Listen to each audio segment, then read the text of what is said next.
La crise dans l'Est de la République démocratique du Congo, la menace de la balkanisation est-elle réelle?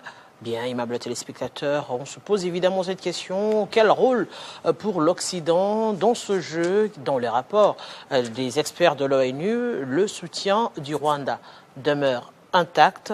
Aucun retrait de troupes n'a été signalé et l'épineuse question des FDLR demeure. Ce sont la problématique justement que nous allons aborder aujourd'hui dans Ça fait débat. Entre-temps, l'on sait bien évidemment que la question du changement de la Constitution reste d'actualité. L'opposition qui aujourd'hui envisage encore d'autres marches, notamment le 8 juillet. On va évoquer cela ici sur ce plateau. Alors, un plateau garni avec des invités pas les moindres. Nous avons M. Victor Tchedi qui participe pour la toute première fois dans cette émission. Bienvenue à vous. Vous êtes conseiller politique de M. Jean-Marc Kabound. Merci, madame. Je suis très content vraiment donc de prendre part à ces plateaux prestigieux pour la toute première fois. Et puis, je vous remercie vraiment de votre invitation. Et je tiens aussi à saluer, n'est-ce pas, mon président national Jean-Marc Kabound qui nous suit à ce net moment, ainsi que nos téléspectateurs. Merci. Madame Dena, cadre du parti En Vol, bonjour et bienvenue. Bonjour Madame Arlette. Vous savez que ça a toujours été un plaisir pour moi de pouvoir partager votre plateau. Et je voudrais aussi saluer l'équipe technique et aussi les co-débatteurs avec qui nous allons échanger dans ce plateau. Merci. Merci à vous. Nous avons le docteur Jean-Baptiste Kankonda, communicateur du chef de l'État. On l'appelle le pari-cocher du chef de l'État. Bonjour et bienvenue à vous. Merci beaucoup, Madame Boutella. Ça fait plaisir. Hein? Ça fait belle lurette qu'on ne s'est pas vu. Mais permettez-moi de souhaiter nos meilleurs voeux à nos léopards qui n'ont pas démérité du tout. Et surtout, un encouragement. Je demanderai aux Congolais de les accueillir comme des braves parce qu'ils nous ont démontré qu'impossible n'est pas congolais. Et saluer aussi le premier d'entre nous, celui qui a mis tous les moyens pour que cette victoire que nous disons puisse se réaliser. Nous avons cité Félix Antoine Tshilombo Tshisekedi et sa tendre épouse. Et bonne fête de l'indépendance à tous. Hein. Merci. Monsieur Bamungoy, juriste et analyste politique indépendant, bonjour et bienvenue à vous. Merci Madame Arlette. Au lendemain du 30 juin, quel beau moment pour faire un débat républicain. Et Monsieur Christian Choukourou, cadre de l'UNC, bonjour et bienvenue. Bonjour Madame, je vous remercie pour l'invitation. Mais comme d'habitude, permettez-moi de saluer notre peuple de l'Est, des Goma en particulier, qui a démontré au monde qu'il doit résister contre du terrorisme pur d'État de Kagame. Et nous leur demandons de continuer la résistance et que les saluts leur va arriver bientôt.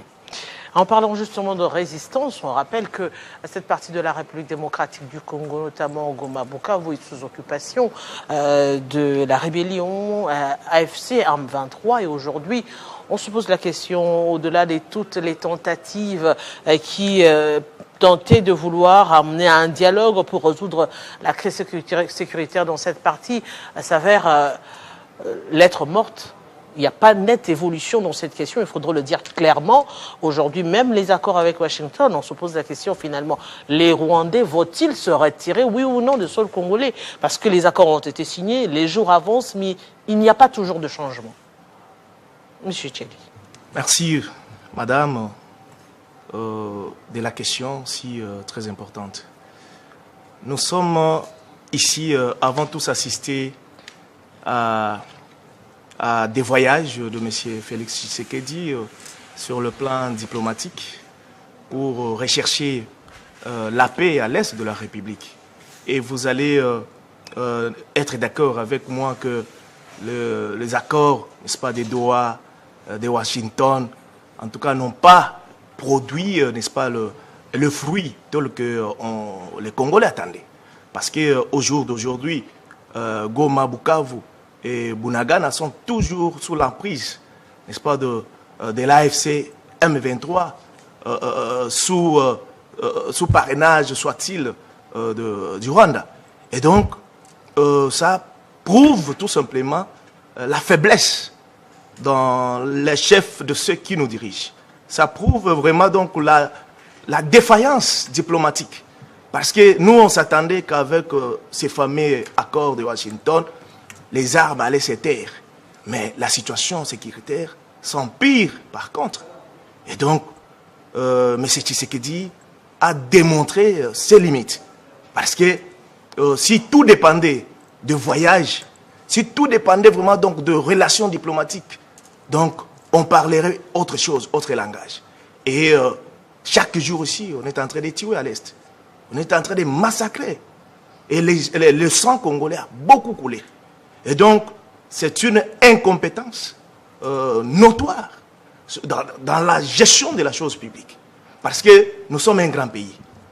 Le Rwanda ne peut pas nous mettre à genoux jusqu'à maintenant. Donc, il était question que M. Tshisekedi, avec son régime, qu'il prenne les choses en main, qu'il prenne les choses au sérieux, qu'il redynamise l'armée, qu'il dote l'armée les logistiques. Ils ont l'armée, ils ont les services de renseignement. Et donc, toujours incapables d'établir la paix à l'est de la République. Et donc, face à cette incompétence que nous constatons tous, il y a lieu, n'est-ce pas, de manifester, de dire à Tshisekedi que le pays ne l'appartient pas. C'est un bien commun et donc nous devons bien les sécuriser. Parce que l'Est nous a échappé. Monsieur Chokoro, l'Est vous échappe. Jusqu'à maintenant, on parle de défaillance dans la gestion de cette crise sécuritaire. Aujourd'hui, que retenir des accords, notamment l'accord de Washington, dont le Rwanda également a pris part? Merci madame pour la question. Je venais d'entendre le critique de M. Victor des soi-disant opposants qui veut se faire valoir sur ce plateau télévision. On sent que les niveaux, bon, au peuple de juger, mais son chef vient du pouvoir pendant 5 ans. Il ne nous a pas démontré en quoi il est capable pour résorber la crise de l'Est à un poste de responsabilité. Pourquoi il avait démissionné? Parce et avait des gens, après avoir presse, commis... Dans son point de presse, avant de quitter le pouvoir, il a dit pourquoi il a quitté le pouvoir. Mais je veux savoir... Il a dit clairement, il n'a pas caché, il n'est pas allé sur le dos de la Je veux cuillère. qu'on me décline sur ce plateau de télévision un bilan, justement, là, dans l'essence de résorber cette crise de l'Est, qui est du n'importe quoi. On sait comment ils opèrent. Madame, la crise à l'Est, c'est... S'il faut la présenter, nous ne le dirons jamais assez. C'est un combat de des agendas qui sont opposés. Nous avons d'une part des turiféraires pantins, Milou des Kagame, qui veulent coûte que coûte le pouvoir, au mépris total de valeurs démocratiques. C'est ce que l'opposition reproche également. Qu'ils disent. L'opposition aussi vous reproche. Vous voulez coûte que coûte avoir le pouvoir. Et Tourbi défendre que de la fumée, que du mensonge. Madame, vous avez un autre agenda qui est celui de Kagame, qui les utilise, mais n'a pas le même agenda qu'eux, qui lui consiste juste à piller, tuer, voler, terroriser un peuple qui lui aspire, je le disais, profondément aux valeurs démocratiques et la paix dans notre pays. Madame, une petite historique. Nous sommes en 2019. Quelqu'un se présente comme père de la démocratie qui... de manière civilisée, on dit, donne le pouvoir à son successeur. Mais après, avec un agenda de faire du président élu de la République démocratique du Congo un enfant de course. Comme si les 18 années passées à la tête de ces pays n'avaient pas suffi à quelque chose pour démontrer de quoi on est capable pour changer cette nation. Madame, puis-je vous rappeler de fait l'avion du président de la République, des tueries à la présidence de la République en série, et comme c'était à l'époque du Covid, on nous a présenté comme de gens morts de Covid. Je suis en train de peindre les tableaux de la situation. Ne venez pas, Madame, Monsieur Choko, permettez-moi de finir mon idée. Permettez-moi également de circonscrire le débat ici sur ce plateau. Vous n'allez pas venir ici sur ce plateau faire des affirmations sur des personnes décédées pour les attribuer à X, Mais Y, madame, alors qu'il n'y a pas de rapport. Avez-vous oublié officiel. ceux qui nous ont promis qu'ils vont rendre ces pays ingouvernables? Justement. Ensuite, 20, le 23, le soi-disant M23, madame. Permettez-moi que je rappelle, parce qu'on a tendance à vouloir nous faire passer pour des idiots. Le peuple congolais, il pense qu'ils oublient facilement et on peut venir les manipuler comme on veut. C'est votre temps de parole. Oui. Est-ce qu'aujourd'hui, vous ne jouez pas justement ce jeu-là de victimisation où, comme on le dit entre guillemets, il y a un Dieu quelque part, il y a un démon de l'autre part, et tous les mots qui arrivent ici, c'est les démons. Madame, je dis cela parce qu'il y a de la manipulation. Et c'est inacceptable. On ne peut pas se moquer de tout un peuple. C'est inacceptable. C'est pourquoi j'étais en train de peindre les tableaux. D'où nous venons. Parce qu'on a tendance à oublier d'où nous venons. Quand on parle de la situation de l'Est, on veut la coller au président Tshisekedi. C'est de la manipulation. Madame, vous arrivez en un temps où, au lieu que des soi-disant acteurs politiques se rangent derrière les intérêts du peuple, mais pour le pouvoir, ils vont en alliance contre nature avec celui-là même qui nous tue depuis 30 ans. Comme si cela ne suffisait pas, vous avez une église catholique d'affaires, une église catholique mercenaire de l'ennemi, une église catholique qui, au nom des alliances contre nature qu'elle a faites, elle n'est pas en mesure d'ouvrir la bouche même quand on tue le paisible Congolais parce que simplement ils se sont réjouis. Parce que leur équipe a fait des exploits à la Coupe du Monde. Voilà un peu, madame. Vous avez, une fois de plus, une opposition qui joue le jeu et l'agenda des Kagame au lieu de s'aligner derrière les commandants suprêmes.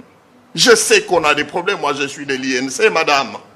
Puis-je vous rappeler que les gens les plus misérables à ces pouvoirs, c'est l'UNC.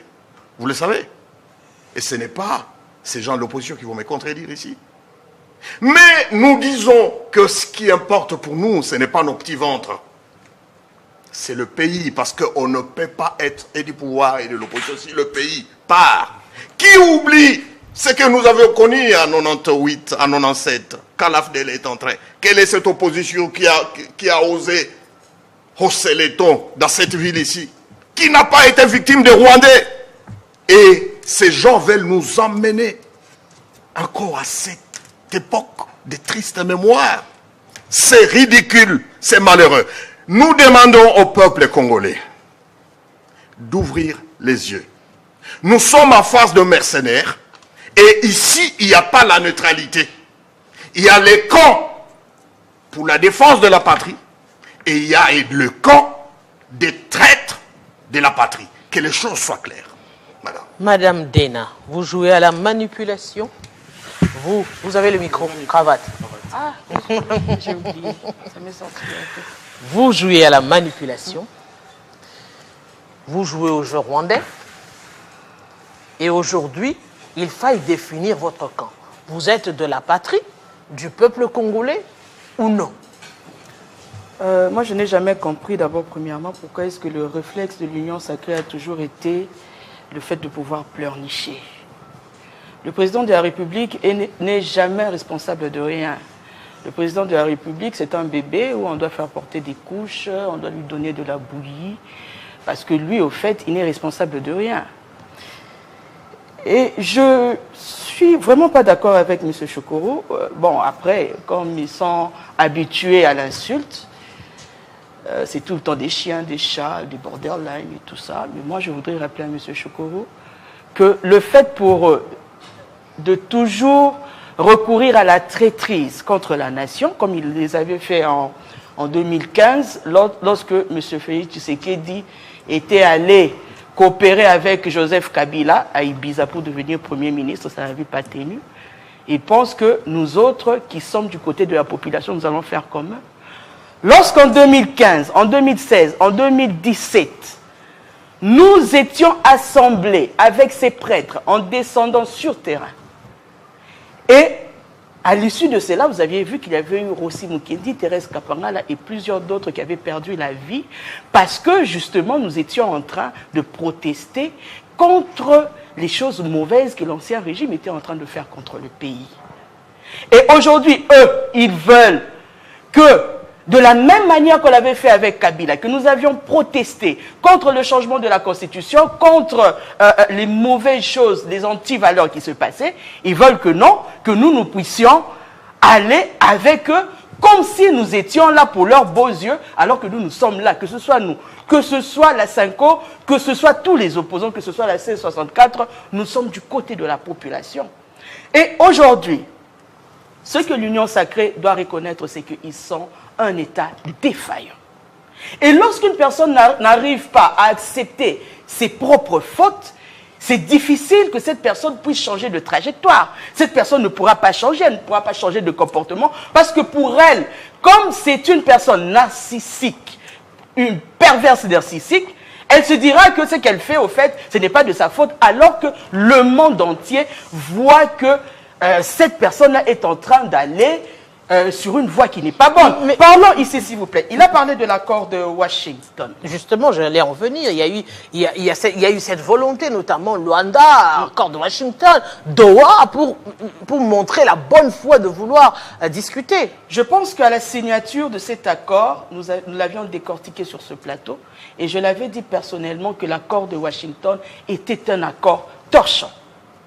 Pourquoi? Parce qu'il y a des clauses dans ce contrat qui cloue au fait la République démocratique du Congo. Et moi, je pensais que lorsque M. Félix Tshisekedi y était allé, il allait juste résilier cet accord. Mais nous avons vu, à notre stupéfaction, qu'il a entériné cette signature. Et vous avez posé la question de savoir, est-ce que le Rwanda partira de nos terres? Le Rwanda ne partira pas. Parce que dans les articles de ce dit accord, il est stipulé que la République démocratique du Congo devra neutraliser le FDLR.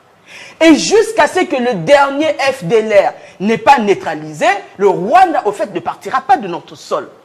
Et voyez, madame, que les FDLR aujourd'hui, ils sont sur les sols que M. Félix Tshisekedi n'arrivera jamais à pouvoir fouler parce que ce sont des sols qui sont occupés par l'AFC M23. Et moi, je me rappelle, lorsqu'ils avaient fini de signer cet accord, le ministre rwandais l'avait dit sur les chaînes internationaux, dans une interview, qu'ils ne quitteront pas le sol congolais tant que les FDLR ne seront pas neutralisés. Alors, nous nous posons la question de savoir que par rapport à cette clause, où on nous demande à nous de pouvoir co-gérer nos minéraux stratégiques avec le Rwanda, où on nous demande de pouvoir co-gérer nos parcs avec le Rwanda, alors posons-nous la question de savoir, lorsque eux, ils traitent les autres des chiens, tout en sachant qu'en 2021, lorsque Kagame était arrivé en République démocratique du Congo, c'est lui qui l'avait emmené au stade des martyrs. Il avait incité aux membres de l'UDPS de chanter Yona Nyoboya Kagame. C'est lui, le président de la République, qui avait dit que nous ne pouvons pas nous disputer pour des lopins de terre. Alors, moi, personnellement, je me pose la question, est-ce que ce sont les opposants qui sont des chiens de Kagame? Est-ce que ce sont les opposants ou la Cinco qui sont en connivence avec le Rwanda? Parce que lui, M. Félix Tshisekedi, lorsqu'on avait posé la question, ils avaient dit, par leur régime, qu'ils ont donné la raffinerie au Rwanda, c'est parce que eux, ils ont des agendas. Et lui, il n'a pas ces agendas-là. Alors, qui sont le poison rwandais? Est-ce que ce sont les opposants ou c'est le régime aujourd'hui qui roule pour le Rwanda? Et je pense qu'eux, ils auront cette facilité de pouvoir nous répondre à cette question. Parce que là, le peuple s'interroge. Le peuple, s'il descend dans la rue, s'il y a eu cette journée ville-manque, c'est parce que la population aujourd'hui se réveille et elle veut voir clair par rapport à cette histoire. Docteur Kankonde, face à la crise sécuritaire, en parlant des agendas, justement, le pouvoir aussi a son agenda, notamment la question du changement de la Constitution. Le changement de la Constitution où l'Église catholique qui est sortie de son silence pour évoquer justement un des moyens de légitimer aujourd'hui la FCM23 dans les terres occupées. Merci beaucoup, Madame Boutela. Je suis au regret d'entendre des inepties et des affabulations sur ce plateau. Quand une personne doit traiter un chef de l'État, faire une comparaison d'un bébé qu'on doit changer de couche, c'est une insulte et vous ne pouvez pas faire passer ça sur votre plateau. Comprenez qu'ils n'ont pas le monopole de mots durs, nous allons en faire la même chose. J'ai entendu notre ami de M. Kabund, qui a le courage, le culot de dire que M. Tshisekedi est cité avec légèreté, comme c'était son ami, il a échoué. Aujourd'hui, le chef de l'État, il est au front. Un commandant qui est en train de diriger les opérations à l'Est de la République, soit on est novice en politique, soit on est né dans la honte. Je rappelle à notre ami, M. Kabund est dans de draps sales. C'est lui qui réceptionne l'argent de M. Kabila, plus de 2 500 000 $, trouvé nuitamment, qu'il a dû distribuer à les soi-disant opposants que nous voyons là. Ça ne vient pas de moi, ça vient de Maître Alongo, tout ça, et de Maître Falmamba, que je salue, je félicite. M. Jean-Marc Kabund n'est pas un modèle dans ce pays. M. Jean-Marc Kabund, c'est un incivique. On l'a vu dans ce pays arrêter les paisibles citoyens, les motards, le punir lui-même, comme s'il n'y avait pas la justice. Ceux qui ont fait des déclarations, ils sont en liberté. Et je me pose la question pourquoi le procureur général de la République laisse ces messieurs-là, parce qu'il y a une dénonciation quelque part. Notre ami de l'envol parle des gens qui sont narcissiques, mais son chef, il est un maniaco-dépressif qu'on a vu utiliser des affabulations, soi-disant, il a eu une balle sur une cuisse et qu'on le voit marcher normalement. Il est convoqué par la Cour de cassation, il doit pouvoir le montrer. Si nous ne sommes pas nés dans, je dis dans la honte, mais ce monsieur a été amnistié en 2003 parce qu'il était un rebelle. Un rebelle, c'est un tueur. Est-ce qu'aujourd'hui, parlons-en justement, ouvrons ce débat des rebelles. Vous voulez les museler? Permettez aller avec vos idées. S'il vous plaît. Je ne veux pas vous ne soyez pas une co-débattrice, Madame Boutela. Je connais justement, cette stratégie. Non, s'il vous plaît. S'il vous plaît, soyons sérieux et respectons les téléspectateurs. Mais oui. Nous sommes dans un débat. Lorsqu'on évoque aujourd'hui M. Délice Sanga comme rebelle, qui ne l'est pas, M. Jean-Pierre Bemba était dans la rébellion. Il fut. Mais oui, comme M. Délice Sanga également. Aujourd'hui, c'est par des mécanismes qu'ils ont été intégrés. Des mécanismes que les politiques, où il y a eu des consensus, où ils ont été intégrés aujourd'hui. Je peux répondre. Est-ce que, pour donner un point de vue, on va parler des rébellions, un ancien rebelle, finalement, c'est qu'on va rester dans cette philosophie-là, entre guillemets, de qui a été rebelle ou pas, parce que même Joseph Kabila, qui a dirigé ce pays, il a été dans la rébellion avec l'AFC, avec l'AFNEL. Ça, c'est une question? Non. Okay. Comme c'est votre analyse, vous devenez une co-débattrice, mais permettez-moi d'évoluer. Raison pour laquelle nous devons changer cette constitution, Parce que ceux qui ont eu l'amnistie en 2002-2003, suite à des arrangements politiques, ils doivent être réjugés. À la hauteur, ou bien à l'exemple de M. Mwanga Chuchu, qu'on avait vendu Rubaya et qui est devenu riche de plus que la République. J'ai revu en chose sérieuse. M. Tshisekedi a beaucoup voyagé. Oui, il va encore beaucoup voyager. Il va encore beaucoup voyager parce qu'il n'a que cette République sous sa tête.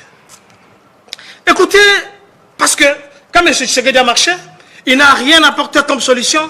C'est Jean-Marc Kabund qui a été voir Louis Michel, qui était le parrain de M. Kabila, qu'on nous a cité ici, montré ici comme était, même pas fils de Kabila, le père. On nous parle ici de le Congrès américain. Le Sénat américain accuse le Rwanda d'avoir violé les accords de Washington dans une lettre adressée à Marco Rubio. Il y a 5 sénateurs qui ont adressé la lettre à leur Sénat pour dire que c'est le Rwanda qui a violé. Et il y a quand même une avancée dans tout ça. Quand nous parlons ici, on retourne chez nous à la maison, on dort, alors qu'il y a la population de l'Est de la République dont le chef de l'État ne dort pas. Ça lui donne ça lui prend beaucoup de temps. Un chef de l'État qui est au fond, qui dirige les armées contre une agression étrangère. Et il y a des gens à l'intérieur de la République qui, eux, se disent, ils vont manifester. Oui, c'est un droit qui est stipulé dans l'article 23 de la Constitution. Maintenant, quand les Américains, qui étaient le soutien de M. Kagame, parce que le narratif de l'FDLR, qui constitue une menace pour le Rwanda, ce narratif a été défait par le Congrès américain. C'est-à-dire, ces gens n'ont rien à voir à s'accrocher. Tout ça, c'est parce qu'il y a un travail qui a été fait. Ce travail, ça nous a pris le temps, ça nous a pris beaucoup de voyages, ça nous a pris beaucoup d'argent, mais nous y arrivons. Là, il nous reste 12 jours que les Américains, nos amis les Américains, ont donné un ultimatum à ces individus-là de pouvoir faire quoi? De se retirer du pays. Alors, entre-temps, c'est notre armée qui est en train de monter en puissance. Je ne sais pas, mon frère de l'INC, et comment de parti de M. Kabund, quand ils allaient à Lualaba là-bas, se festoyer, monter sur les chevaux, ils ne savaient pas que nous avions une armée. Aujourd'hui, notre armée est en train de monter en puissance. Je suis fier de dire aujourd'hui que ce soit à Liefo-Kananga, l'école de formation militaire est revenue, que ce soit à Baki, Bazikitona, on peut former de jeunes Congolais aujourd'hui, mais il y a quand même des gens qui ont du culot de passer sur une chaîne comme celle-ci pour dire non, il n'y a rien qui a été fait. Mais c'est un point de vue aujourd'hui. Est-ce que justement, au-delà de tout ce que vous dites, est-ce que la goutte d'eau du changement de la Constitution ne vient-elle pas encore diviser les Congolais en cette matière et pas faire passer en second plan la question sécuritaire? Vous avez suivi l'adresse du chef de l'État au 30 juin, qui a parlé tout à fait un homme dans ses bottes, de commandant suprême, qui demande à tout le monde de ne pas empêcher les autres de pouvoir réfléchir. Qui es-tu pour venir m'empêcher à moi? Parce que la même Constitution, sur l'article 23, me donne le droit de réfléchir, de penser. En tant que scientifique, est-ce qu'à ce niveau, ça donne aussi le droit aux autres, ça donne aussi les autres le droit de faire leur manifestation pacifique et de ne pas déroger à la loi. Alors, quand quelqu'un parle, par exemple, qui va faire une sit-in, sit-in, cela veut dire quoi? Pour ceux qui ne connaissent pas l'anglais, c'est sit-in. Allez-y, et puis asseyez-vous. On n'a pas dit à M. Sassanga de quoi remballer la foule, d'arranger la foule pour partir quelque part. On n'a pas dit à M. Fayoulou et à quelque chose. Quand vous dites sit-in, ça veut dire que vous venez, vous vous trouvez là-bas. On n'a pas dit de faire une manifestation. Ce n'est pas une marche. Alors, si c'est une marche, vous informez au préalable. Vous dites effectivement, voilà l'itinéraire. Ça, il y a les autorités qui vont vous orienter. Parce que quand vous vous manifestez, il y a d'autres personnes aussi qui ont leur liberté. Alors, ceux qui vont travailler, ceux qui vont aller dans des hôpitaux, ceux qui vont s'occuper, soit dans des marchés. Ce n'est pas parce que vous vous manifestez que vous interdisez aux autres. Mais pourquoi vous interdisez aux gens de penser, de réfléchir sur la Constitution? Et je vous dis ici, cette Constitution, qu'on le veuille ou pas, si vous ne voulez pas nous puissions l'arriver, parce que je me rappelle encore lors de la campagne électorale passée, il y a eu quelqu'un qui a sorti 34 amendements. La refondation de la République, j'ai cette pamphlet-là. Maintenant, vous voulez refonder la République par quelle manière? Mais ce sang est passé ici, bien que cette vision, il l'a vendue à M. Katumbi. Mais il voulait refonder le Congo. De quelle manière? Ce n'est pas changer la Constitution. Alors, comment on peut dire la chose de son contraire? Pour ce faire, soit nous la révisons, soit nous la changeons, soit nous la remplaçons. Je parle bien de la Constitution. Vous avez la liberté de manifester, vous avez la liberté de souloyer ou bien soutenir M. Kabila qui envoie de l'argent pour soutenir cette opposition, parce que des preuves sont là, les gens ont sorti ça, et nous posons toujours la question, pourquoi le procureur général de la République, qui cherche des infractions, n'est pas tombé dessus? Maître Bob,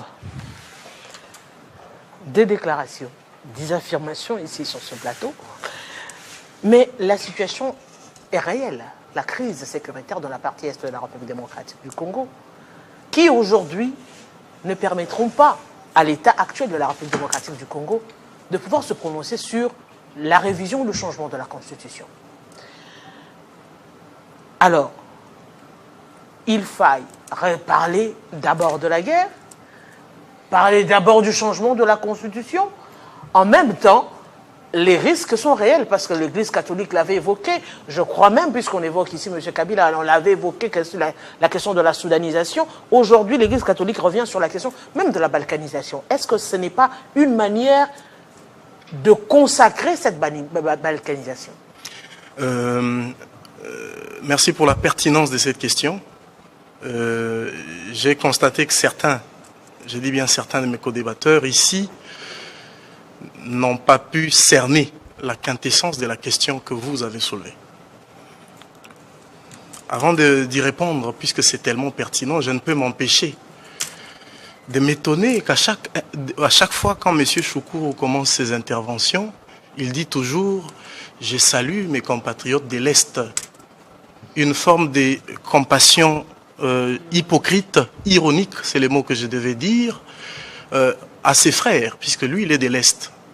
Je me demande si ces gens qui sont à l'Est aujourd'hui reçoivent sérieusement ces salutations. Ils devraient arrêter de se moquer des morts, puisque pendant que les gens sont en train d'être tués dans la partie Est, lui est ici en train de parler du changement de la Constitution. Est-ce que c'est la priorité? Lui soutient un accord qui, déjà dès le départ, montrer les prémices pour dire que ce n'est pas avec ça que la guerre devait se terminer. Le pouvoir n'écoute pas. On a beau répéter, lorsque cet accord n'était même pas encore signé, encore moins entériné par le président de la République, on avait évoqué toutes ces questions du FDLR qui nous rattrape aujourd'hui. Aujourd'hui, on reproche à l'RDC de n'avoir pas encore neutralisé le FDLR. Mais c'est ce qu'on disait déjà avant même l'entérinement. On ne veut pas écouter, on est borné. On pense que tout ce qui pourrait venir de la société civile, de l'opposition, ou même de certains analystes, c'est vide d'essence. Et ça, c'est décevant. Donc, M. Choukourou, s'il vous plaît, stoppez avec cette méthode. Vous n'êtes pas un modèle pour ces peuples-là, parce que vous avez soutenu une loi référendaire qui va dans un sens, pas pour privilégier la participation de vos frères de l'Est. Donc, de ce côté, retirez vos salutations, restez à Kinshasa. Et puis, au-delà de tout ça, vous verrez que M. Kankonde, en face de moi, on lui a posé la question sur la rébellion, il n'a rien dit. Il ne s'est pas empêché que de manifester cette envie de parler du changement de la Constitution. La question n'était pas le changement de la Constitution. La question était la guerre. Mais vous voyez, il a sauté directement au niveau du changement de la Constitution. Ce n'est pas de sa faute, c'est plus fort que lui.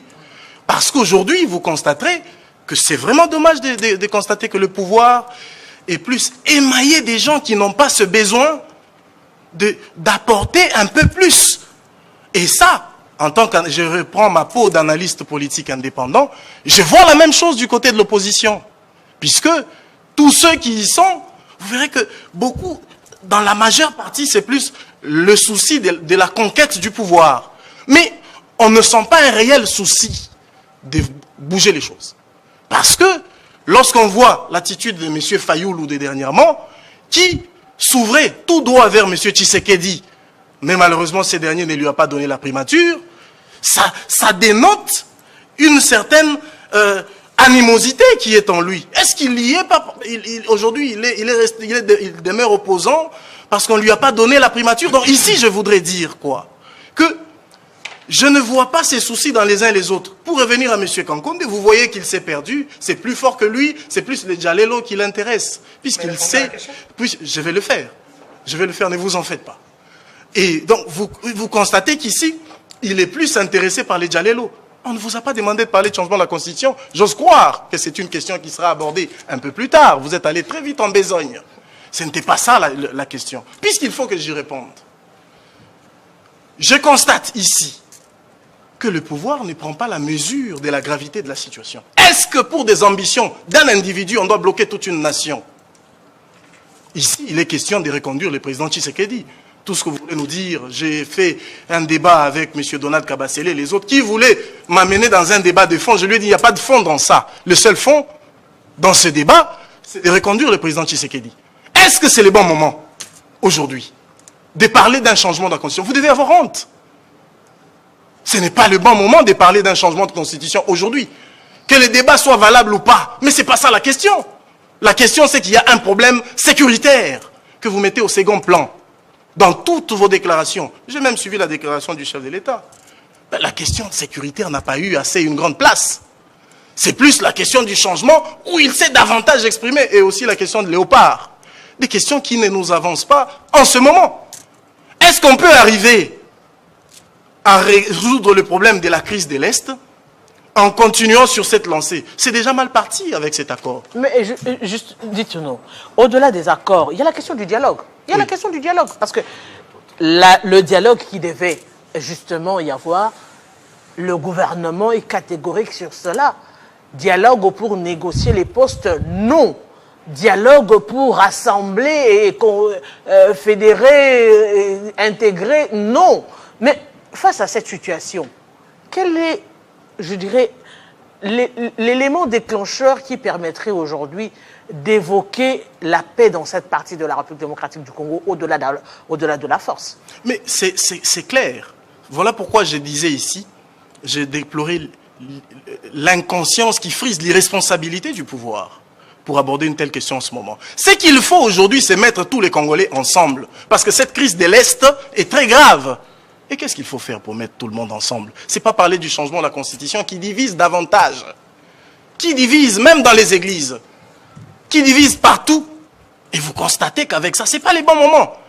La vraie solution pour arriver à résoudre ce problème, c'est de mettre tous les Congolais ensemble, de parler une seule voix, d'abandonner ces rêves du changement de la Constitution. Puisqu'ici, on se transforme en donneur de leçons.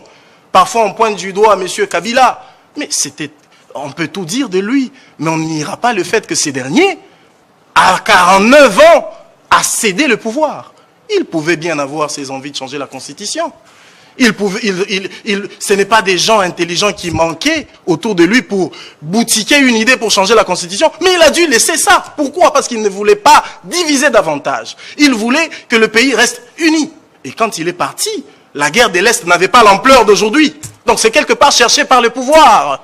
Et le pouvoir a encore la possibilité aujourd'hui de se rattraper. En faisant quoi? Pas en s'entêtant, en allant vers des questions inutiles pour encourager et favoriser les individus autour desquels se greffent certains avares qui le poussent à l'erreur. Mais la conséquence dans ça, c'est qu'à l'avenir, les conséquences, on les paye seuls. Aujourd'hui, Kabila est à l'étranger, errant seul. Où est Bochab? Bochab est à la mangeoire, aujourd'hui il l'attaque. Ça devrait servir de leçon au président Tshisekedi. Que tous ces gens qui sont autour de lui resteront ici, ils changeront de position. Lambert Mende, qui pouvait, et aujourd'hui Lambert Mende est à la mangeoire, attaquant même Kabila. Qui pouvait le croire? Qui pouvait le dire? Que ça serve de leçon.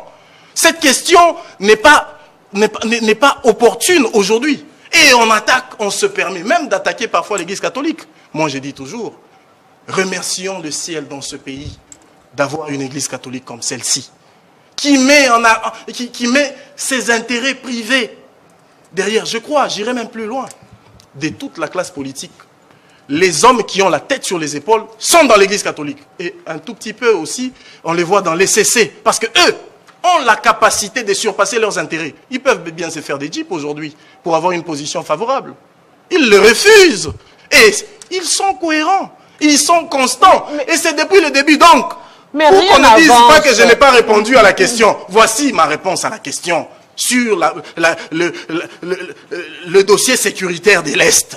Pour moi, tous ces gens qui sont à l'Est ont aussi demandé un dialogue. Je pense que la solution, le début de solution de cette crise à l'Est serait d'abord de mettre dans un dialogue vrai, inclusif sur les participants, inclusif sur les débats, où on ne va éviter aucune question. Où le président Tshisekedi va s'engager de ne pas se représenter pour ne pas créer des divisions.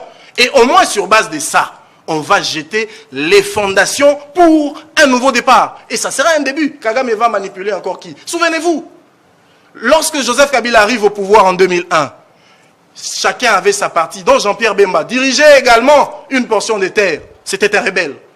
Et vous voyez, au milieu de tout ça, lorsqu'il y a eu un accord où tout le monde était ensemble, il n'y avait pas, vers 2003 jusqu'en 2006, il n'y avait pas ce qu'on avait. J'avais Jean-Pierre Bemba qui était au pouvoir dans les gouvernements 1+4. Donc, il y a moyen aujourd'hui. Si on faisait un accord, Kagame n'avait plus quelqu'un à utiliser. Il devait utiliser qui? Parce que tous les seigneurs de guerre étaient au pouvoir. Donc, mais il est possible de pouvoir résorber cette question. Mais justement, parlons de la question du dialogue. C'est là justement le nœud du problème parce que ça a été abordé et les points de vue ne s'accordent pas pour demander aux uns et aux autres de mettre un peu d'eau dans leur vin, de voir l'intérêt du peuple congolais, parce qu'il faudrait le dire, lorsque les gens se réunissent pour le dialogue, vous pouvez beau dire tout ce que vous dites ici, en tout cas ce n'est pas pour l'intérêt du peuple congolais. Non. Parce que, on l'a vu, c'est en plus pour le repositionnement et autres. Et ça a été soulevé par vous, à travers M. Jean-Marc Kabound, qui parlait d'un dialogue où l'on aborderait les vraies questions de la République démocratique du Congo et non pour le partage du pouvoir.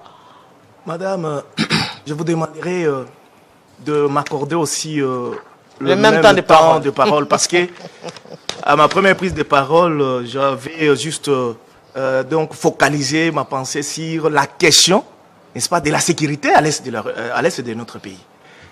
Eh bien, je vais d'abord rencontrer mon camarade. Monsieur, vous êtes de l'UNC. Je ne suis pas votre camarade. Et donc, vous devez avoir un peu du respect au président Jean-Marc Kabound à Kabound. Parce que c'est de l'île de PES connaissent la grandeur de cet homme.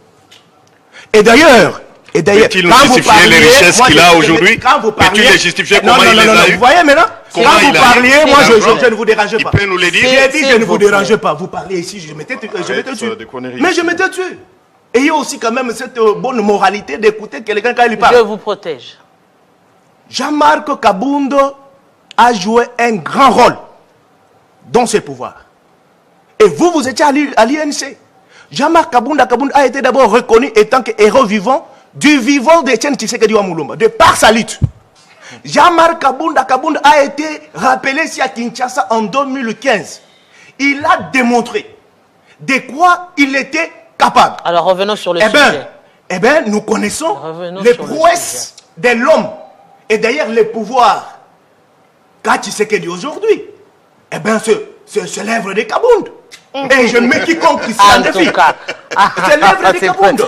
Kabound a d'abord organisé. Kabound a d'abord organisé l'IDPS qui était vraiment en débandade. Il a organisé l'IDPS. Il a tenu les congrès. C'est à l'issue de ces congrès que M. Tshisekedi a été investi. Mais et aussi. Messieurs, ça c'est l'histoire, s'il vous plaît, monsieur. S'il vous plaît. L'histoire nous rattrape. S'il vous plaît, s'il vous plaît. Parce qu'il a semblé parler mal du président Kabound, qui n'est pas de sa trempe. S'il vous plaît. On va placer, je le dis tout souvent, c'est un débat républicain où on doit non seulement se respecter les téléspectateurs qui nous suivent. Il y a beaucoup de gens qui nous suivent. Tout à fait. C'est pour autant tous les débats, tous les invités qui sont ici sur ce plateau. Alors, je le disais, on ne fait pas de débat d'individus dans ce plateau, en tout cas pas sur Télé 50. C'est lui qui a commencé. On va faire un débat d'idées pour permettre aux téléspectateurs de circonscrire. C'est lui qui a commencé à Justement, je suis en train de recadrer parce qu'on doit faire un débat où on doit parler de la situation de la République démocratique du Congo et non des individus. Parce qu'en termes d'individus, Joseph Kabila était président, il est passé. M. Félix Tshisekedi est président, il va passer. Demain, ce sera quelqu'un d'autre. Et bien avant, ça a été d'autres personnes. Donc la République démocratique du Congo va rester. Privilégions la RDC dans nos débats que plutôt de parler des individus. Merci. Merci de ce recadrage. Sinon, je l'avais fait parce qu'il avait cité. Merci. Je vais maintenant parler sur la situation de l'Est. Il dit que nous ne pouvons pas charger le président Tshisekedi en tant que responsable. J'ai noté ici. Alors que le président Tshisekedi a prêté serment, n'est-ce pas, pour protéger le pays, pour protéger nos frontières. Il a prêté serment ici. Et quand il y a un problème d'une crise sécuritaire dans le pays, à qui irons-nous revendiquer, n'est-ce pas, le rétablissement de la sécurité? N'est-ce pas qu'il y a au président Tshisekedi? C'est lui qui avait prêté serment de protéger la Constitution, qu'il veut fouler aux pieds, et de sécuriser nos frontières, ainsi que les Congolais. Et il avait même dit que son bilan sera jugé à travers la crise sécuritaire. Donc, oui, jusque-là, nous sommes tous d'accord que l'Est échappe au pouvoir central. Aujourd'hui, Tshisekedi ne peut pas piétiner à Goma. Il ne peut pas piétiner à Bunagana, Bukavu, tout ça. Donc, le pouvoir central... Mais vous aussi, l'opposition, vous ne jouez pas votre partition. Vous restez dans un extrémisme... Tshisekedi ne peut pas y piétiner, mais Kaboul peut y piétiner. D'ailleurs. Et ça ne permet pas, justement, cette cohésion, parce que tout ce que l'on recherche au final... La solution... Vous ne pouvez pas rester dans votre coin, et le pouvoir dans son coin, et finalement, le peuple, il est où dans tout ça? Les pays ici, c'est un bien commun. Nous devons, n'est-ce pas, le protéger. Parce que si on laissait Tshisekedi faire, le pays va disparaître. C'est ensuite que nous nous sommes levés pour barrer la route à M. Tshisekedi avec son plan machiavélique de pouvoir torpiller la Constitution, de pouvoir fouler la Constitution aux pieds. Et donc, il ne va pas vraiment réussir sa mission. Parce que comment un président peut se sentir à l'aise dans sa posture du garant de la nation au moment où une partie majeure échappe au contrôle du pouvoir central? Comment expliquer cela? Comment expliquer cela? Et d'ailleurs aussi, j'ai entendu des choses ici auprès de mon co-débatteur que... M. Kankonde. M. Kankonde, que j'ai toujours un peu respecté, mais quand il a pris la parole ici, directement il s'est lancé dans les débats du changement de la Constitution, alors que ça n'a pas été la question. Et il vous dit tout simplement, nous allons changer la Constitution, mais il ne vous donne pas la motivation. Donc, leur argumenteur de changer la Constitution, je leur mets en défi. Ils ne doivent pas vraiment vous donner les fondements, même les fondements de leur posture ou de leur position à vouloir changer la Constitution. Et quand il affirme ici que le président Kabound avait reçu 2 500 000 $ venant... Écoutez, mais ça, ce sont des accusations gratuites. Ce sont des accusations graves. Et si vous estimez que le président Kabound avait reçu une somme de 2 500 000 $ venant de Joseph Kabila, tout ça, mais la justice, elle est là. Mais pourquoi pas saisir cette justice pour qu'il puisse, n'est-ce pas, suivre, n'est-ce pas, le président Kabound? Et donc, ce sont des diabolisations. L'IDPS, c'est une machine à diaboliser. L'IDPS peut vous donner un statut que vous n'avez pas. L'IDPS. Ils sont forts en diabolisation. Donc, le président Kabound a un parcours élogé. Il a un parcours irréprochable. Et donc, je ne vais pas tolérer que M. Kankonde... On avait déjà conclu dans la question des réponses sur les individus. Tout à fait. Oui, M. Choukoro, j'en viens à vous. Qu'est-ce qui, aujourd'hui, ne vous permet pas de mettre un peu d'eau dans le vin pour créer ce dialogue inclusif? Bien, madame. À réunir tout le monde. Bien, madame. Je profite de votre question pour poser une question à mon ami Bob Ngoï, un jeune homme que j'apprécie. J'apprécie, mais je sens que l'intelligence va au service du mal. C'est bien dommage. Dites-moi, cher Bob Ngoï,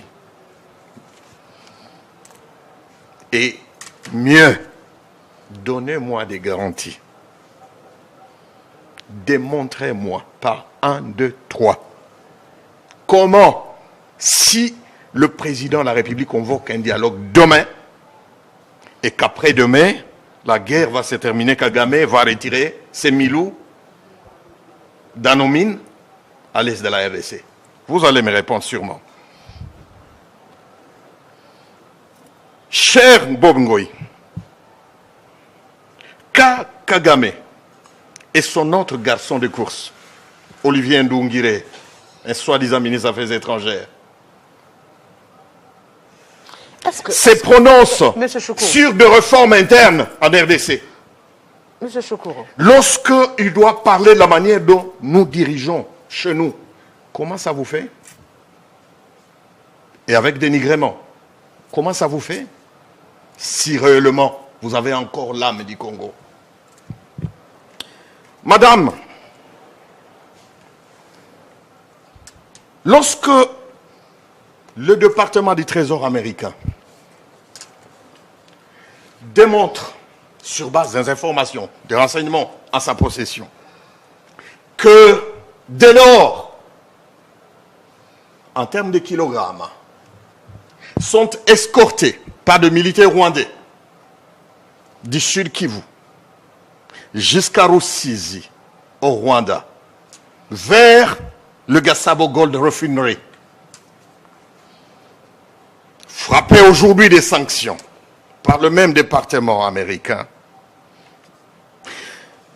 Lorsque le même département du Trésor américain par M. Scott Bessent déclare que les richesses minières de la RDC appartiennent légitimement au peuple congolais, et de continuer que les États-Unis ne toléreront pas des groupes voyous de tirer profit du commerce illicite de minéraux pour déstabiliser la région. Mais que de rapports, que de déclarations, concrètement, qu'est-ce qui est fait? Madame, concrètement, qu'est-ce qui est fait? S'il vous plaît, laissez-moi continuer mon idée. Lorsque vous m'interrompez comme ça, vous jouez les jeux de notre parti adverse. N'allons pas s'il vous plaît. N'allons pas dans ça, Madame, s'il vous plaît. Est-ce que il n'y a pas quoi à pousser l'opposition à condamner, à s'indigner et à marcher lorsque même cette église catholique dont vous parlez a toujours un agenda autre que les intérêts du peuple? Je vous ai dit qu'hier, avant-hier, on a tué à bout portant des jeunes gens parce qu'ils se réjouissaient de la victoire. Vous avez entendu l'église catholique branchée? Cette même église catholique qui ne laissait pas qu'elle a traité Lumumba des diables en 60, madame. Cette même église ne dit rien par rapport au rapport de Human Rights Watch, s'il vous plaît. Justement, en parlant des églises. Sur les violations. Puisque vous évoquez. Puisque vous évoquez. De droits humains. J'ai entendu un Cholet dire que. Mais, écoutez, s'il vous plaît, madame. Permettez. Cholet dit, bon, même de l'autre côté, on tue. Monsieur Chokoro.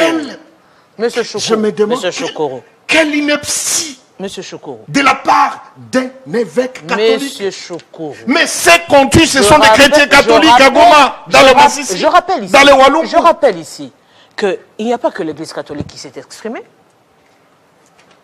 Il y a l'église même qui ont marché, les églises primitives qui ont marché ici à Kinshasa, la capitale, pour soutenir la Constitution, le changement de la Constitution. Madame.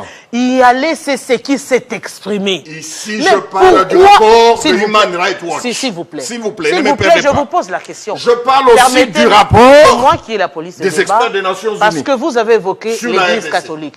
Pourquoi cet acharnement sur la position de l'église catholique alors que vous estimez que c'est une église comme tout autre et le pays est laïque? Donc madame, autant laisser s'exprimer, autant l'église catholique s'est exprimée, mais pourquoi cette déclaration de l'église catholique vous met hors... Si cette église se bat effectivement pour les intérêts des Congolais, leurs chrétiens, il devrait dire un mot, il devrait condamner. Je parlais du rapport de Human Rights Watch, je parlais de la déclaration ou des sanctions de Gasabo Gold Refinery. Je parlais du rapport des experts des Nations Unies. Je parlais de massacre des Congolais. C'est récent. Vous pouvez vérifier. C'est récent. 1500. Là, on ne parle pas. Là, on ne parle pas. Il n'y a pas que l'église catholique qui ne De parle pas. qui se moque-t-on? Les CC ne parlent pas, les églises Le primitives ne parlent peuple doit pas. ouvrir les yeux. Et On pendant ce doit temps, vous parlez du éviter la changement de manipulation de ces bandits au service de l'ennemi du peuple congolais. Alors, Madame Dena, des rapports, des déclarations condamnant effectivement la rébellion. Mais vous également, vous n'accompagnez pas le pouvoir, parce que le pouvoir se plaint également qu'en ce net moment, il y a insécurité. Vous ne faites pas front commun pour évoquer cela. En lieu et place, vous les torpillez encore avec des marches, avec des revendications sur d'autres matières. Avant d'arriver aux affabulations de M. Kankonda, qui du reste est très ridicule parce qu'eux, ils sont tout le temps dans les considérations personnelles, mais je pense que je vais lui répondre. Je voudrais d'abord venir par ce que M. Chokoro a dit, et tout en répondant directement à votre question. Si aujourd'hui, le pouvoir ou le régime se dit que, ou s'il y a tout cet acharnement contre l'Église catholique, c'est au fait parce que le régime n'accepte pas la contradiction. Le régime, pour eux, ils veulent qu'on dise Fati béton. L'Église, pour eux, enfin, pas l'Église, le régime. Pour eux, ils veulent qu'à chaque fois qu'ils disent des choses, même des incongruités, il faudrait qu'on leur applaudisse. Au fait, c'est ça leur problème. Monsieur Kankonda vient de nous le prouver ici, lorsqu'il nous parle de l'article 23 de la Constitution, c'est qu'il prouve même qu'il n'a jamais lu la Constitution. Il dit que cet article leur permet à eux de réfléchir sur le changement de la Constitution, alors que cet article parle de la liberté d'expression par rapport aux manifestations. Ridicule. Donc, vous prenez votre Constitution au lieu de... Je vais vous revenir. Oui, c'est mieux de me revenir parce que là, ça prouve que vous ne maîtrisez rien sur la Constitution. Ridicule. Alors, M. Choukourou, vous n'êtes pas capable de pouvoir restaurer la souveraineté de l'État, de la nation. Et M. Macron vous l'a dit. Il y a deux branches. C'est Macron. Mais vous aviez Dommage. parlé. Vous aviez parlé, moi je vous ai entendu. Ridicule. Vous pensez que tout le monde s'acharne contre vous parce que vous n'acceptez pas la Avec contradiction. les militaires qu'il envoie à l'Est. Oh, mais vous êtes Vous les intolérant, glorifiez M. sur un plateau Choukourou. de télévision. Ridicule. Vous êtes, c'est comme ça que vous vous laissez madame. déstabiliser. Monsieur C'est Choukourou. très Vous vous laissez aussi facilement déstabiliser. Moi, je Ridicule. m'étonne. Il y a deux branches par rapport à l'art de la guerre. Vous avez la diplomatie et vous avez la guerre en elle-même. Vous avez totalement échoué par rapport à la diplomatie. Lorsqu'on parle de la diplomatie et lorsque nous parlons par ricochet du dialogue, sachant que jusqu'à ce jour, c'est vrai qu'ils ont arrêté le dialogue entre l'AFC, le M23 et la République démocratique du Congo, le gouvernement à Doha. Mais pourquoi ils l'ont arrêté? Tout simplement parce que parmi les conditions, il était dit que M. Félix Tshisekedi devra ne pas aller au-delà de 2028. Puisque pour eux, le changement de la Constitution dont eux parlent, qui n'ont jamais lu, il s'agit que de toucher à l'article 220 de pouvoir changer la Constitution. C'est pourquoi ils s'acharnent sur ça. Ils ont échoué lamentablement par rapport à la guerre, parce que M. Félix lui-même, il a dit qu'on l'avait trompé par rapport à la sécurité du pays. Lui, on le trompe toujours. Hein. Il a traité les policiers, les militaires de clochards, et après, on le trompe lorsqu'on appelle M23 et ici, pour pouvoir parler avec eux, négocier avec eux en 2019, on lui pose la question et lui dit non, on m'avait trompé, ce n'était pas de ma faute. C'est comme ça que je dis que eux aiment le materner comme un bébé. Lui, il n'est jamais responsable de rien. Il dit que ce n'est pas de ma faute. C'est Gilbert Kakonde qui avait appelé le M23 pour parler avec eux, sachant que le président de la République ne peut jamais ne pas être au courant des sorties et des venues de ceux qui entrent, qui foulent la capitale. Et même en République démocratique du Congo, il doit être informé par rapport à tout. Et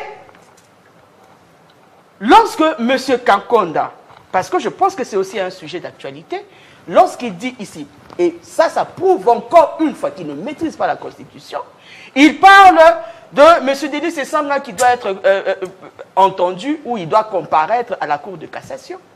Mais M. Kankonda ici oublie que l'article 19 de la Constitution parle des garanties du droit à l'accès à la justice par rapport à la droit et à la défense. Donc on doit déférer M. Denis Sesanga devant son juge naturel.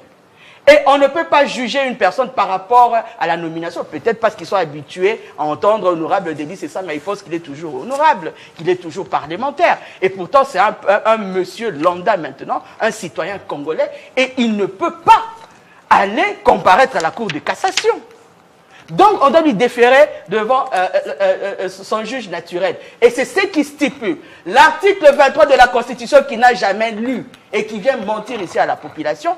Si réellement il a dérogé à une loi par rapport à ses opinions ou par rapport aux manifestations qui est garantie par la Constitution et par les lois portant statut de l'opposition du 4 décembre 2007, où l'on dit dans ces articles 15 et 16 qu'une personne a le droit de pouvoir manifester comme il le veut, et on parle ici des droits de l'opposition qui est de garantir les lois du pays, qui est de pouvoir manifester pacifiquement. Et tout cela, ça se trouve dans la Constitution qu'eux n'ont jamais lu. Alors, mais cette même Constitution, vous également, vous avez émis des critiques, notamment pour évoquer la réforme de la Constitution. C'est justement, puisqu'on parle du changement ou de révision de la Constitution, n'était-il pas le bon moment pour que l'on brandisse un travail déjà fait par vous? Jamais assez, madame. Nous assumons nos actes. C'est vrai qu'en 2019, nous avions demandé la révision d'une trentaine d'articles de la Constitution. Et à l'époque, il y avait opportunité.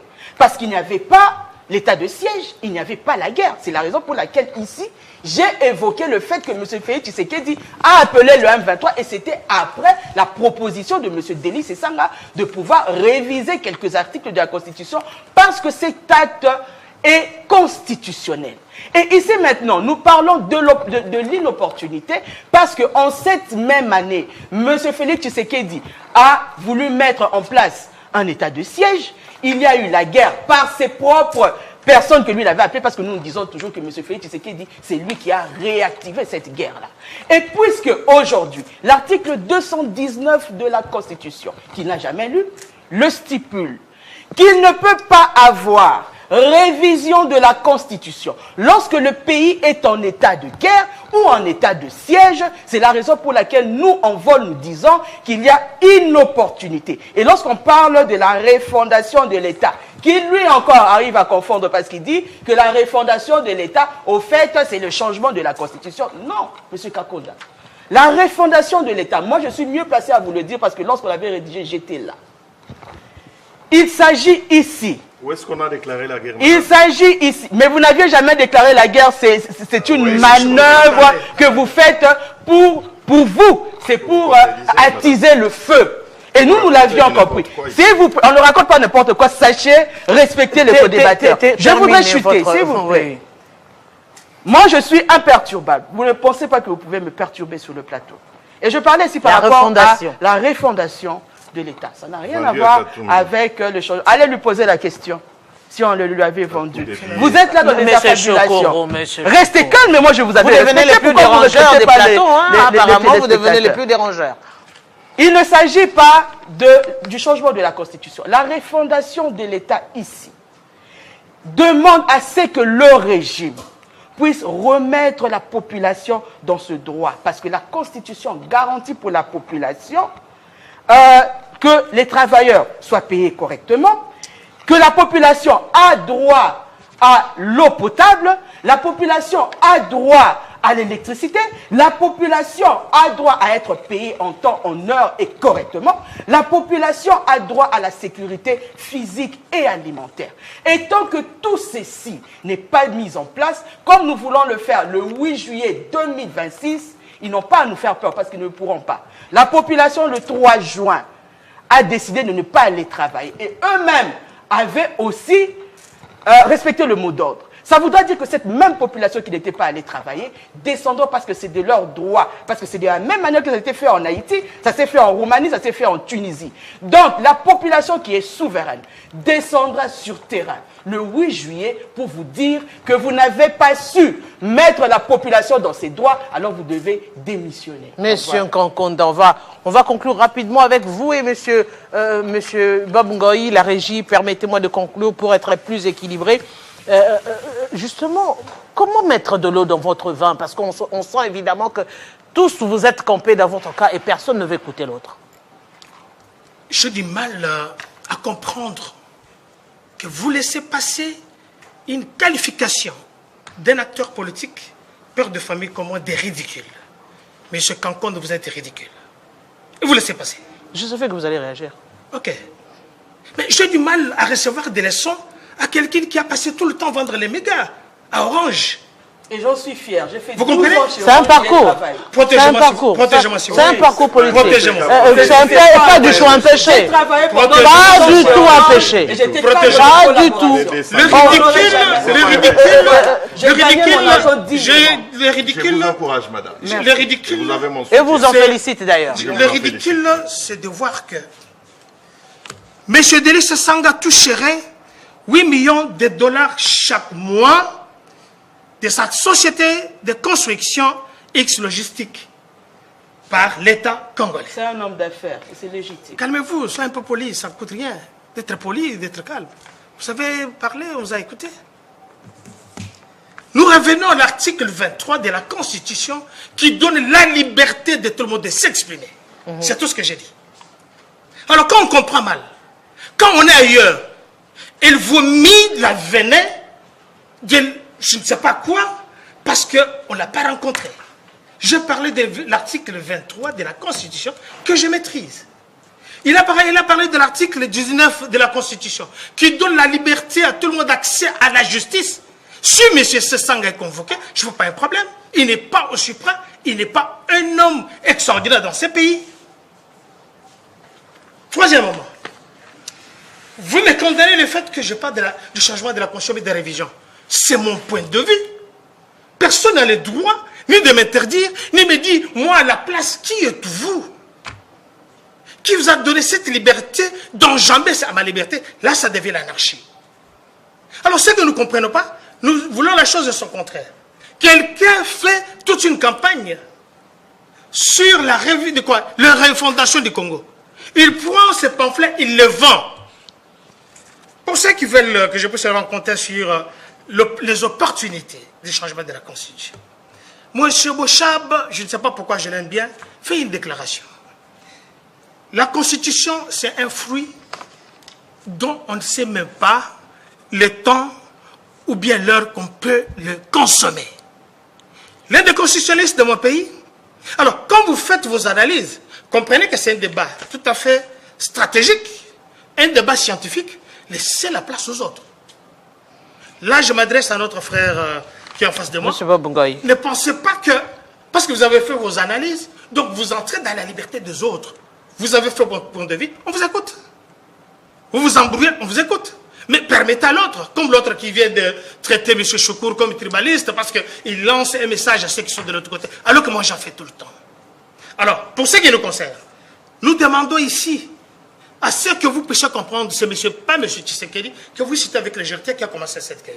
Nous avons totalisé plus de 20 millions de morts. Ce n'était pas au moment de M. Tshisekedi qui a agenouillé maintenant, là, au moment où nous parlons ici, M. Kabila et Kagame, qui parle, qui est devenu, qui est frappé de la démence à tout moment. Il ne sait même pas où mettre la tête, parce qu'il y a un homme qui s'est mis debout, qui a une mission, qui a dit, c'est monsieur, moi je vais les défendre. Rappelez-vous que M. Kagame, il a 3 présidents de la République entre ses actifs. 2 présidents rwandais à Biarimana, un président burundais, et un président en exercice au Congo. Alors, la question que je me pose, serez-vous des hommes politiques ou bien des hommes d'État? À quoi nous sommes en train de penser? Il y a quelqu'un qui a cité Macron ici, comme si c'était un modèle. Aujourd'hui, nous avons les troupes étrangères qu'on a arrêtées ici chez nous, et que Macron fait tout pour que leur visage ne puisse pas être montré. Mais quand on a vu Bataclan attaquer en France, tous les présidents du monde se sont mis debout. N'est-ce pas que M. Tshisekedi a affronté Macron ici pour lui dire, mais vous nous dites que ce n'est pas aujourd'hui que vous avez acquis l'indépendance, vous devez réformer votre armée, mais aujourd'hui, nous arrêtons des militaires français ici sur notre territoire, vous vous acclamez. Vous ne savez même pas dire des avancées que nous avons. Vous ne savez même pas dire que voilà, le Congo est sur les rails, nous pouvons lui souhaiter une chance. Votre problème, c'est les élections. Mais nous sommes allés aux élections, les autres ont mordu la poussière. Justement, donc, pour chuter, les élections, mais refusent les référendums. ils refusent les référendums. Quelle contradiction. Pour terminer, j'ai du mal à parler des catholiques et des autres. Ces gens, il y a dit 10 morts. Le 30 juin, au moment où M. Ambongo était en train de faire sa matinée politique, où il a appelé tous ses membres de son parti politique, les Sesanga et tout le monde, les étaient dans leur matinée politique. Aucun mot de compassion. Alors qu'il y a 10 jeunes qui sont morts. Ils n'ont jamais condamné le Rwanda.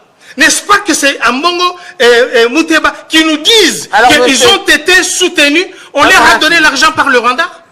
Quelle est cette opposition qui a déclaré, qui a condamné ces gens? Monsieur Kankonda, nous sommes arrivés à la fin. En finissant, oui. Je salue l'habilité de la malice avec laquelle l'Union sacrée élue des paix sans tête a su détourner l'opinion du débat sur le bilan.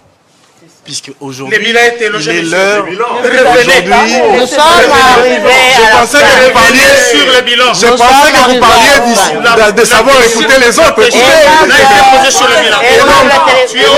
Je voulais demander à M. Choukou. Je suis ouvert sur une émission sur le bilan avec vous, M. Choukou. Il n'y a pas de Je voulais vous demander, je voulais vous demander, monsieur Choukou. Monsieur Bob, je vous dis grand merci et je m'excuse parce qu'on n'a pas eu vous accorder votre deuxième temps de parole. On a largement épuisé le temps. Grand merci à vous pour cette sportivité. Grand merci, madame Dena. Grand merci, monsieur Choukourou. Grand merci à vous, monsieur Victor. Je sais que c'est une première. C'est ça le débat. Et grand merci à maître Kankonda, aimable téléspectateur. Vous avez compris. Plutôt, docteur Kankonda, le pari-coché du chef de l'État, vous avez compris. Comme on le dit, interdit au cardiaque, ici c'est réel, évidemment, on évoque des questions sensibles qui touchent, mais dans l'intérêt justement de faire changer les choses, de faire bouger les choses, car nous espérons tous à la paix, et la paix, c'est une gage de sécurité pour toute la population et le bien-être de nous tous Congolais. C'est un réel plaisir, on se retrouve la semaine prochaine à la même heure, sur la même chaîne. D'ici là, portez-vous bien.